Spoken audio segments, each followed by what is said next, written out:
күніне орай мерекелік іс-шара ұйымдастырды.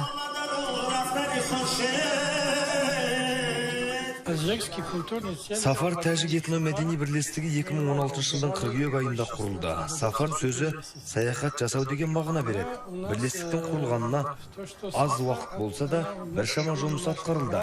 Қоғамдық ұйымдардың қызметімен танысып, Тәжік диаспорасы өкілдерінің қатысуымен әдеби кештермен кездесулер ұйымдастырды.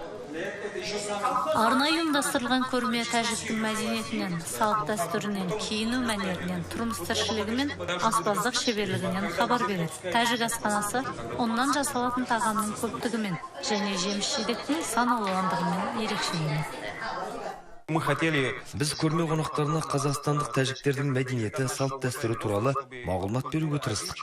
Тәжік мәдени орталығының атынан баршаңызды Қазақстан халықтары бірлігі күнімен құттықтаймын. Қазақстан халқы ассамблеясының қолдауымен бірлігіміз жарасып, бір шаңырақ астында өмір сүріп жатырмыз. Тәжікстаннан арнайы келген қонақтар ән мен биден шашу шашып, өнерлерін ортаға салды. Олар ұлттық вокалдық және аспаптық композициялар, сондай-ақ тәжіктің эстрадалық әндерін орындады.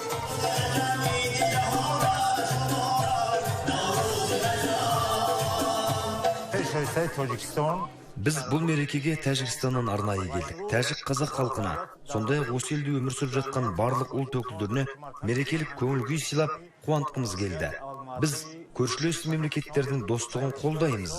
Іс-сапармен жиі келетіндіктен Қазақстанның көп ұлтты мемлекет екенін білемін. Тәжікстан халқының атынан барлық қазақстандықтарды бірлік күнімен құттықтаймын. Мерекелік іс-шараға Қазақстан халқы ассамблеясының, Алматы қалалық және Алматы облыстық этно-мәдени бірлестіктердің өкілдері қатысты.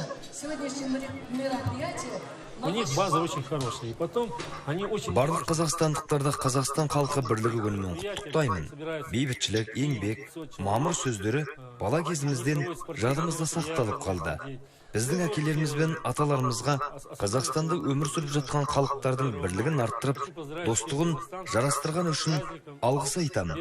Ал өскелең ұрпақ қалыптасқан дәстүрді жалғастырып келеді. Отандастарыма мықты денсаулық, табыс тілеймін.